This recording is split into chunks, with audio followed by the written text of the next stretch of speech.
Okay, hello and welcome everybody. Today it's time for another little non-duality chat. And today we're here with Julia. Hello, Julia. Yes, hello. Hi, so nice to see you. I, Yes, you too. I watched a lot of your videos. You have a very nice energy. Thank you. You're welcome. So just wanted to, ask a little bit more, just to start, how did you get into non-duality to begin with?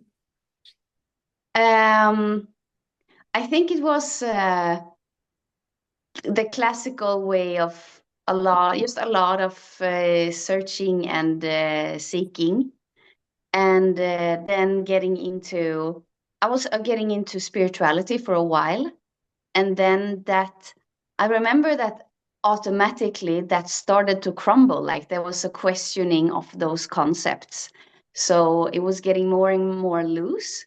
And then just suddenly, I saw a video from Jim Newman on YouTube. And I had heard a similar message like a year back, and it didn't resonate. But in that moment, it just resonated immediately. And it was just like, wow, this ordinary guy, he doesn't even look cool, he's just so ordinary, talking about something that just went straight into, my whole being in a way.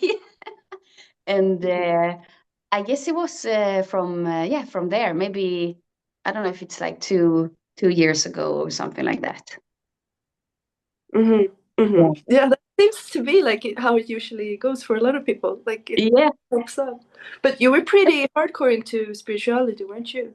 Yes. Did you go to an ashram in India or something like this?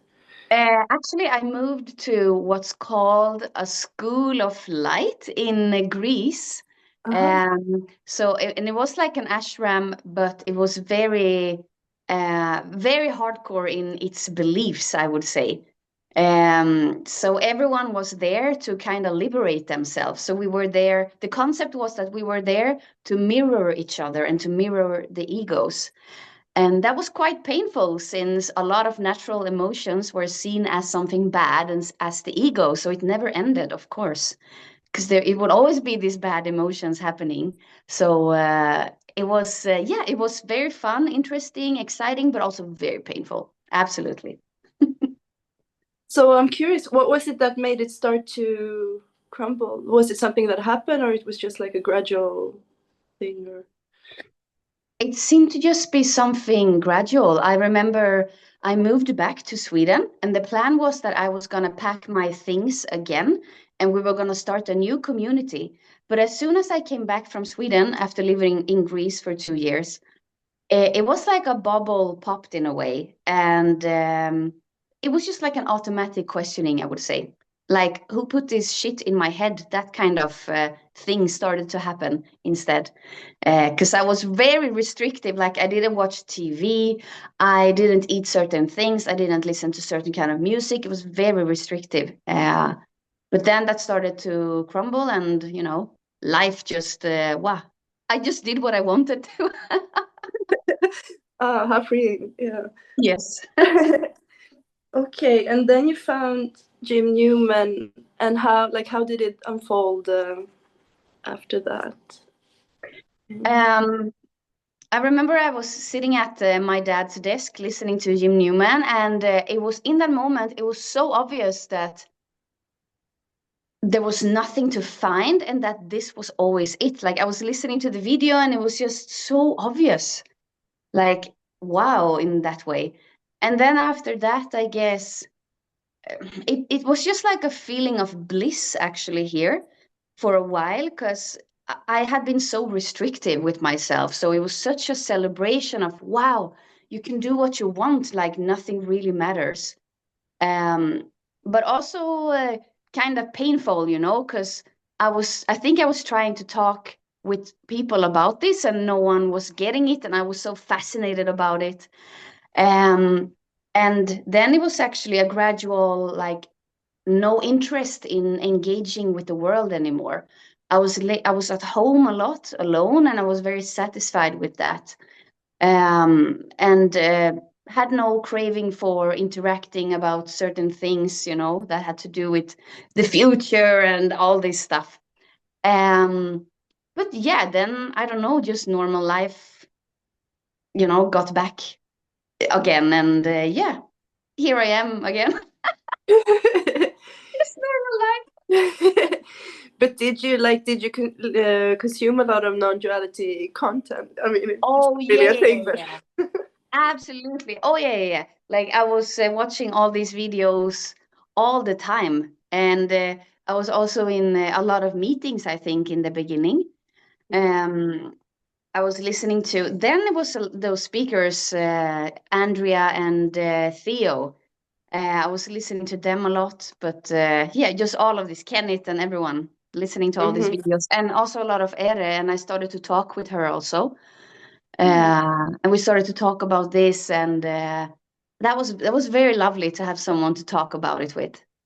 Mhm. And yeah, and then there was like no, not listening to the videos, and now I listen to it sometimes. I seem to enjoy Tim Kliss a lot, so I listen to his stuff. I have it in the background sometimes when I do things. Yeah, I love his stuff also. There's so Yeah. many good ones. Ere also, of course. Yeah. Um, but was there like a moment where you felt some kind of shift, or like, the me falling away or something like this?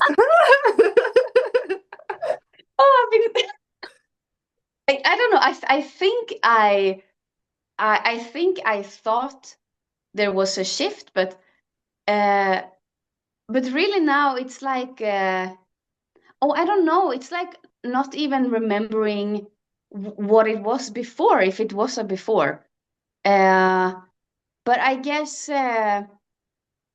no, I don't know. In a way, it's just been the same. Also, like all this shit I've been suffering about. They still were happening, but there seemed to be absolutely less worry about stuff, and just less pushing an agenda or taking a position when I talk to people, in a way. So more of a freedom in interaction, maybe. But then also, of course, more freedom in, like, I couldn't stand my mom for so long, actually, after this message, because it was Mhm. like it was like I can't pretend that I could accept certain things that she was doing. So that was actually pretty tricky. Um, but yeah, now I don't know. Now we have a good relationship. Does she know that you're into this stuff, or does she know what it is, or? I think I talked to her about it once, and I never did it again. It's so hard to explain it. Like yesterday, I tried to explain it to someone also. Like, what do you even say? I don't know. Yeah, I mean, It's she was so threatened. She immediately like, what do you say? It's all a story. Like what? Like my life would be a story, and she got very angry. So then it was like an immediate like, we don't need to talk about this. There's no need. Um. So yeah. interesting. Do you have someone else in your life that you can talk about it with, or? Yeah, I have my boyfriend. Mhm. He, he's very open in his persona, just generally very open. And he started to, I mean, when he met me, he was starting to, this opened up, and he was watching my videos also. And he quite enjoy listen to Kenneth and Tim also.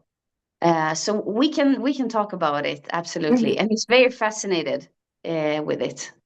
Mhm. Mhm. Yeah, how did it happen when you started to make your videos? Like, how did that come about? Mm, I don't know. I think first it just started with nature videos. Like I always enjoyed filming stuff, uh, and I think I don't know. After watching Jim Newman a couple of months later, there was just this openness and joy since so much suffering and restricting myself fell away. So I guess it was just naturally wanting to capture that. Like, wow, apparently life can be so easy. Like, what was that thing I was doing before, So I guess I just wanted to share that. But it was also it was scary to upload the videos. Like, who will watch? What will they think? And what will I talk about? And yeah, so but still wanting to share this was stronger than those feelings of fear, I guess. Mm-hmm. Mm-hmm. And did you get any reactions back, or like something that affected you, or? No, only good stuff. Like, Mm-hmm. there's only been yeah, only a good feedback, I guess, from people watching it and writing, and I think no bad stuff has happened yet. Yeah. No, but I guess the people that are drawn to it, they're already kind of resonating Yeah. with the thing a little bit. So yeah. Yes, Otherwise, exactly. like you wouldn't even find it otherwise, I guess, or see it, or. Yeah, but actually, I'm also very fascinated with the people who are very provoked by it, because some of them have been commenting too. And I know that feeling. I guess we all know that. We like to watch stuff sometimes that provoke us. So some people get very provoked by this, but they keep watching it and keep commenting like, "What do you mean?" and do, you know? And I Mhm. also enjoy that a lot. Okay, yeah, yeah, yeah. I mean, some part of them, yeah, is probably resonating. Like, there's so many different layers. Like Exactly. yeah. Yes, there's so many layers. Mhm. So even like did it change in some way for you in the recent years? I mean, like even after you kind of shifted or whatever, yeah. Uh, I guess. I think so. Like now I remember, like I remember it by remembering conversations I had with Eric, some like maybe a year ago and also some couple of months back. Then we talked about, because there were really a lot of before, like both thoughts of there is nothing going on, and those thoughts in itself were a comfort, like wow, nothing is happening, and like this, it was a comfort. So when there were also like no thoughts really about that nothing is happening, suddenly there's just normal life. Like really, it's just normal life, going to work and arguing about stuff, or but it's also different in a way because there's also this not need of having a position really also. But I would say just normal life, there's sadness sometimes, anger, irritation, anxiety, but also all this joy, of course, because that's also part of life. Like, it's just full on normal life, really. Mm-hmm. I would Yeah, really because say. when there's the thoughts about it, it kind of sounds like there's still try to like apply it or like soothe yourself a little bit, like Yeah, which is it's so easy. I mean, I catch myself doing that also, like with some of the concepts or saying about this, like yeah, yeah. yeah, exactly. And I mean, of course, I just need to say that that's already this, of course, through comforting ourselves and all of that. So yeah, but I guess that changed, like that kind of chattering about non-duality kind of fell away, I guess. Those thoughts and yeah. Mhm. There's no need for it anymore. No, I guess not. I guess not. Mhm. How would you describe it? Like, if you just would like a short description of what non-duality is, what would you say?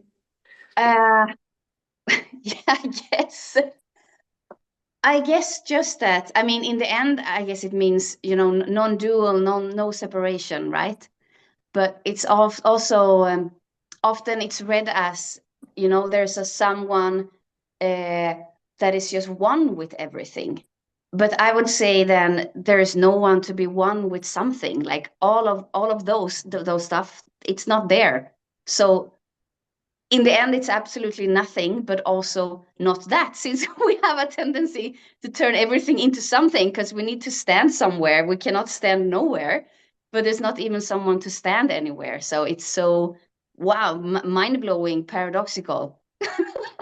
Yeah, There's exactly. no position. There's no one to be in a position. So yeah.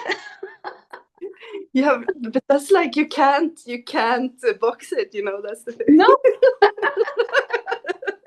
exactly. So it's so cool. You can't box it, but also trying to box it, it's also already it. So Yeah, it's yeah, you there's nowhere to stand. exactly. There's no getting away from it or getting out of it. Yeah, no escape, as they say. No escape. Yeah. Okay, I think maybe that's a good place to end for now. Thank you so much for having this little chat. Thank And you it's too. so fun that you're in Sweden. You live in Malmö, where I used to live there for 8 years before I started Oh traveling. yeah. I love Malmö. Cool. It's fun to have like a little Swedish anchor to check in with what's happening. Yeah, yeah, absolutely. Okay, I hope you have a great rest of your day, and Thank you. You I'll too. see you around. Yes. Take care. Bye bye.